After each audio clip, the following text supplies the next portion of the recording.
Bien, ya estamos aquí con José González. Como ustedes saben, comúnmente nos hemos, durante estos últimos 4 años, conectado con él vía Zoom a los Estados Unidos, donde él radica, pero estamos aprovechando sus viajes periódicos a nuestro país para tenerlo en los estudios, para, digamos, ampliar la información a la que él tiene acceso siempre en su lectura permanente del quehacer mundial y obviamente financiero en particular.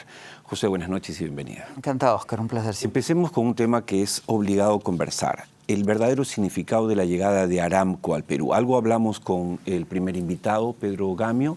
Aramco es una de las principales, las más grandes empresas petroleras del mundo, es de Arabia, y ha comprado Primax, pero antes efectivamente adquirió acciones de Hanoil en el gas de Camisea. ¿Cómo ve el mundo esto? ¿Cómo debemos leerlo nosotros? Aramco es la compañía petrolera más grande del mundo, la segunda, tercera, cuarta, dependiendo cómo fluctúen las acciones de Aramco vis-a-vis otras compañías más grandes del mundo en términos de capitalización de mercado. Produce 9.2 millones de barriles diarios, ha llegado a producir 11 millones de barriles, puede producir 13 millones diarios, que es lo que produce hoy los Estados Unidos, el conjunto total de la producción petrolera norteamericana. Hasta 13 millones. Puede llegar a una sola compañía que es Aramco. ¿Sí? Acá producimos, para que recordar a los amigos televidentes, no sé si para que se rían o lloren, 40.000 barriles, 40.000 versus los millones. Y tiene una participación de mercado del 10% de la producción de petróleo global. La pregunta es, ¿por qué Aramco, esta compañía tan grande, tan importante, el motor de la economía saudí, por qué está comprando una distribuidora de gasolina en el Perú? Nuestro PBI son 300.000 millones de dólares anuales. La capitalización de Aramco llegó a ser 2 trillones de dólares. Es decir, sí, varias veces nuestro PBI. Porque queda claro que Trump, independientemente de las políticas de Trump, la transición energética es inevitable. Lo decía Bloomberg hoy día en un editorial y lo subrayaba la revista Time. Y Aramco va a buscar vender hasta el último barril de petróleo posible en el último país posible.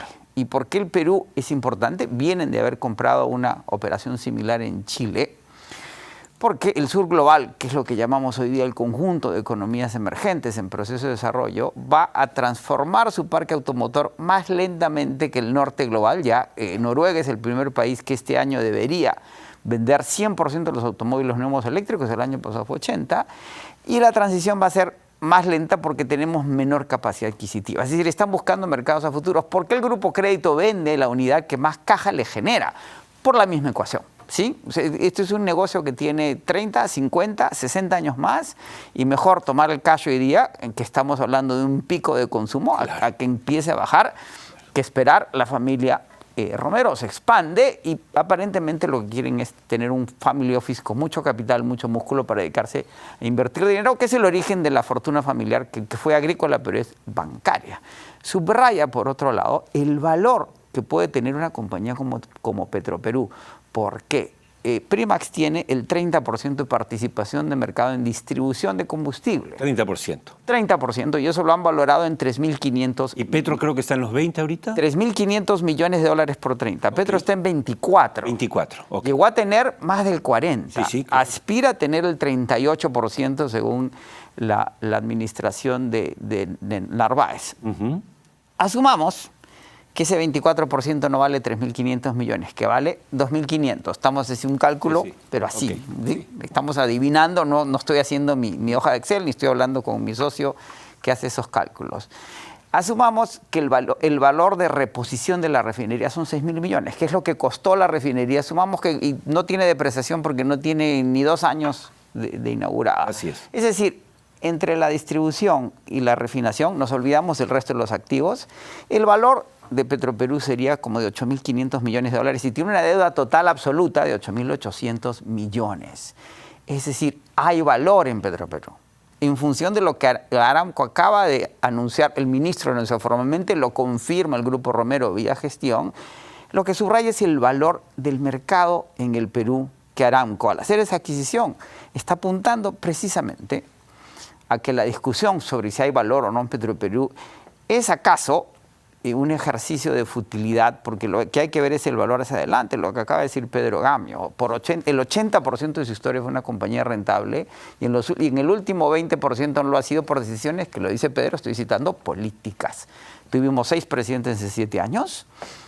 Es una compañía 100% poseída por el Estado. Ergo, si la cabeza del Estado no le prestó atención a lo que hacía la compañía, ha habido un deterioro. Yo le decía eso el otro día a un petrolero amigo del sector privado.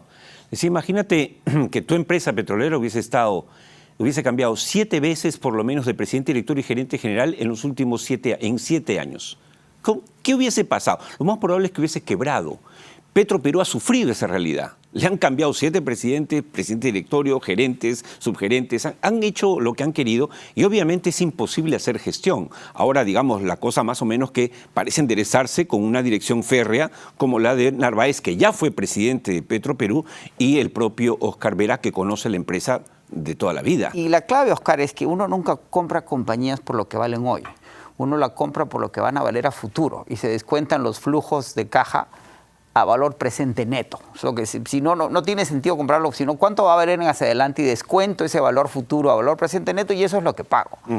¿Y qué es lo que está viendo Aramco? Además, si duplicamos la producción de cobre, ¿cuánto diésel se va a consumir? ¿Cuánta gasolina se va a consumir? ¿Cuál es el efecto multiplicador en toda la economía? Se ha discutido aquí en el programa el efecto que va a tener la demanda de electricidad. Es decir, este mercado, esta economía de 300.000 millones, con solo los elementos del cobre y lo que se concatena alrededor, puede crecer 100.000 millones más en términos de magnitud en menos de 20 años. Es decir, eso es lo que en eso está invirtiendo Aramco. Entonces, al escucharte, José, hablar de... ¿cuánto dices que tiene el mercado de distribución prima? Primax 30%. Ya, 30, digamos. Hablando del 25 de Petroperú, si no creciera, ¿no? Si, asumiendo esta realidad, tiene 55% del mercado. Correcto. O sea, hoy. Sí. O sea, ¿qué quiere decir? Que lo que yo le pregunté a Pedro Gamio no es tan loco. Es decir, la posibilidad, me refiero, de que un Aramco esté interesado en ser el socio de Petroperú en la nueva refinería Talara. El negocio petrolero, como lo dijiste en el segmento con Perú, es la integración vertical. Que tengas el upstream, el midstream y el downstream. Estamos hablando en inglés porque la traducción... El downstream es las gasolineras, la distribución. El midstream es el transporte. Se habla de transmisión en la electricidad, que es transporte de los combustibles, los oleoductos, los camiones, los trenes. Y el upstream es la producción y la refinación. Probablemente la producción peruana sea muy pequeña para este gigante, claro, pero la refinación es valiosa. Y no solo eso, la consolidación de ese mercado, de ese 25%, por lo que tú acabas de hacer. Si por ley Aramco no puede comprar, ninguna compañía extranjera puede comprar más del 49% de una empresa estatal de derecho privado, sí pueden vender ese 49%. Aramco podría estar pensando, yo consolido mi distribución, más la de Petroperú, bajo los costos de refinación, tengo una unidad de Flexico que genera muy buenos márgenes y que refina productos pesados, extrapesados.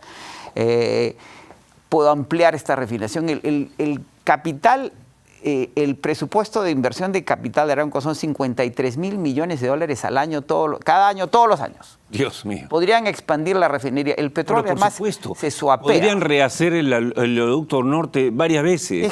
Abrir otro. Es como China con el puerto de Chancay, a lo que también debe estar viendo Aramco. ¿Me dejo entender? Aquí la infraestructura se empieza a alinear. Y alguien me preguntaba, pero ¿eso quiere decir que Arabia Saudita va a exportar petróleo a Perú? No necesariamente, porque el petróleo se suapea.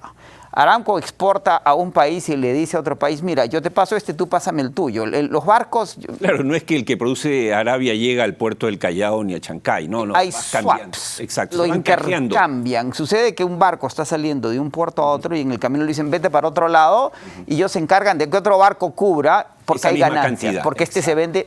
¿Sí? Exacto. ¿Me dejo entender? Sí. Todas esas dinámicas, a partir de este anuncio formal y oficial, el mercado energético peruano entra en una nueva etapa y el valor de Petroperú, que es lo que ha subrayado en el programa y lo que hemos discutido más de una ocasión, sale a la luz. No que la compañía no tenga problemas, pero aquí hay valor intrínseco que demanda, lo que acaba de decir Pedro, que se saneen las finanzas de la compañía para que ese valor pueda ser realizado. Lo peor que se podría hacer es venderle a Aramco ese 49% hoy. Claro. Pero con una reperfilación, con una refinanciación, Petroperú no necesita una reestructuración de la deuda como inicialmente creíamos, habiendo analizado los estados financieros. ¿Se puede vender ese activo a valor real en un periodo relativamente corto y tendrías de tiempo? un socio con billetera gorda, con una espalda que nunca hemos visto en el Perú financiera y con posibilidades de crecer. Ellos no van a necesitar que le diga a Petroperú, oye, me gustaría que invierta. Ellos van a hacerlo. No solo eso, Oscar, tienes a los socios chinos en el puerto de Chancay, que tienen una espalda inmensa.